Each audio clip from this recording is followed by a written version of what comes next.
आज आपण ओल्या नारळापासून अशी बर्फी बनवणार आहोत घरच्या घरी। हाय फ्रेंड्स, संगीताज किचन वाइट्स मध्ये तुमचं मनपूर्वक स्वागत। आज आपण खोबऱ्याची बर्फी करणार आहोत। ओल्या नारळापासून हे बघा खिसून मस्त ठेवलेला आहे मी 2 वाट्या नारळ। ह्याची मी बर्फी करून दाखवणार आहे तुम्हाला आज। चला तर मग बघूया। आपण कढई ठेवलेली आहे गरम करायला। ह्यात 2 चमचे साजूक तूप घालून घेणार आहोत।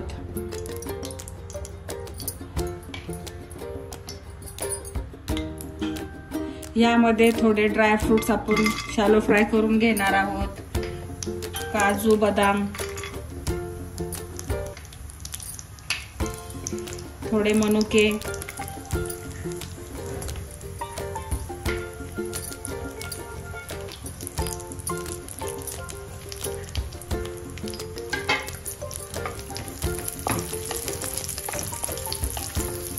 थोडे बदामी कलर आला की आपण काढून घेऊया।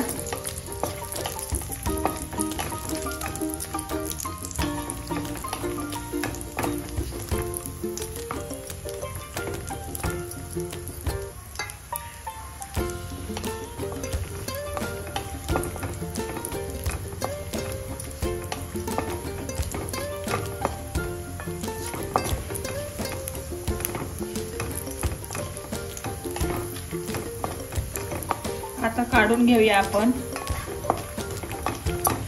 गॅस बारीक करून घ्यायचा।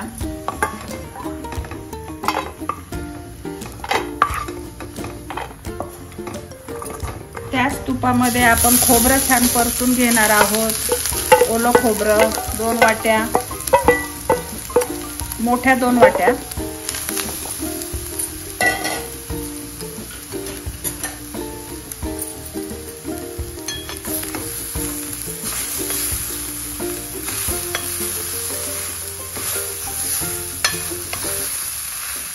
छान परतून घ्यायचं। हे जेवढं छान परतून घेऊ ना तेवढी वडी आपली बर्फी खमंग लागते।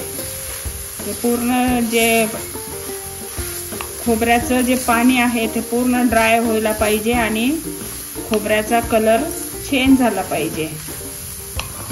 असं परतून घेऊया आपण। गॅस पूर्ण फास्ट नाही करायचा, लो टू मीडियम गॅसवरच परतून घ्यायचा आहे आपल्याला। करपू द्यायचं नाही।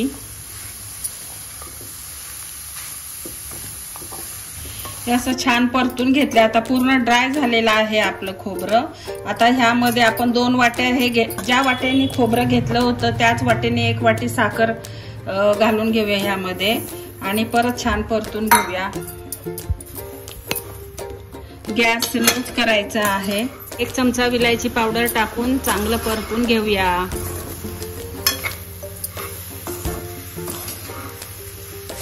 आपल्याला साखर पूर्ण या खोबऱ्यामध्ये मेल्ट करून घ्यायची आहे। पूर्ण साखर विरघळली पाहिजे। असं छान परतून घेऊया आपण। श्रावणातली पहिली रेसिपी गोडापासून सुरुवात आणि ही उपवासाला पण चालणारी बर्फी आहे। यामध्ये फक्त आपण खोबरं, साखर, तूप, ड्राय फ्रूट्स, विलायची पावडर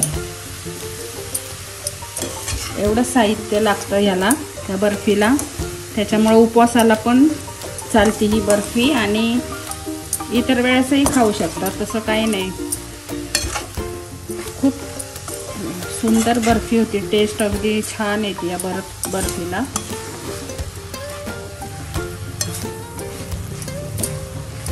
आता थोडं साखरेमुळे थोडं ओलसर होतं, पण असं छान परतून घ्यायचं आपण।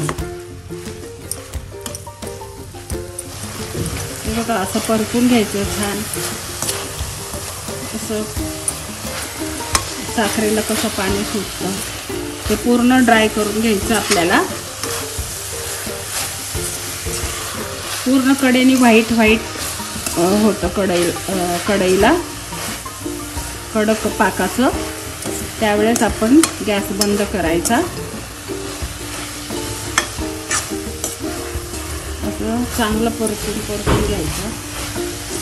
खमंग वडी लागते खोबऱ्याची बर्फी.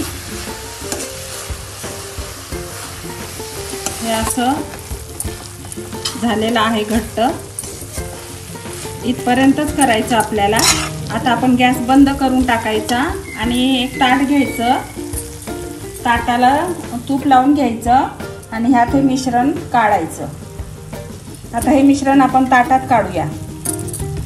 आपण ताटाला तूप लावून घेतलंय आणि आता हे मिश्रण आपल्याला असं पसरवून घ्यायचंय. गरम गरमच आहे हे. गरम गरमच पसरवून घ्यायचंय आपल्याला. ते गार झाल्यावर चांगले कडक वड्या पडणार आणि थोडं कडक झाल्यावर आपण सुरीने त्याचे असे चौकोन चौकोन वड्या करणार आहोत. आता हे चिकट आहे खूप. थोडं गार होऊन देऊया.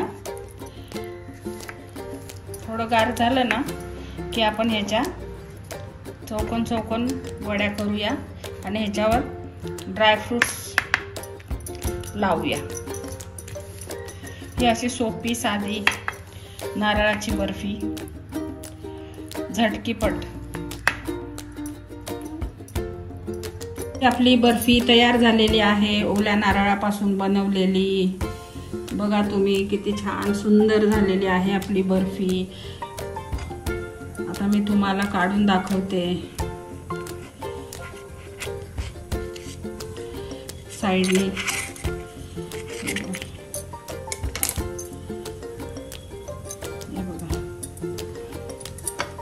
चौकोन चौकोन पीसेस. ही अशी सुंदर खाली तूप लावलेलं होतं आपण ताटाला. अशा सुंदर चौकोन चौकोन छान बर्फी तयार होती आणि टेस्टी पण इतकी छान. तुम्ही खाऊन बघा, करून बघा, तुम्हाला खूप आवडेल. आता आपण एका ताटात काढून घेऊया. ही आपली बर्फी तयार झाली आहे. तुम्ही बघू शकताय. बघा किती छान बर्फी झालेली आहे, सुंदर आणि इतकी टेस्टी झालेली आहे. आणि ह्यामध्ये जास्त साहित्यही नाही लागत. खोबरं घातलेलं आहे आपण, साखर, विलायची पावडर, ड्रायफ्रुट्स आणि ह्याच्यामध्ये इतकी सुंदर तयार होती ही आपली घरच्या घरी. उपवासाला पण चालणारी आणि इतर वेळेस सुद्धा आपण खाऊ शकतो. अशी मुलांनाही आवडेल, मोठ्यांनाही आवडेल अशी घरच्या घरी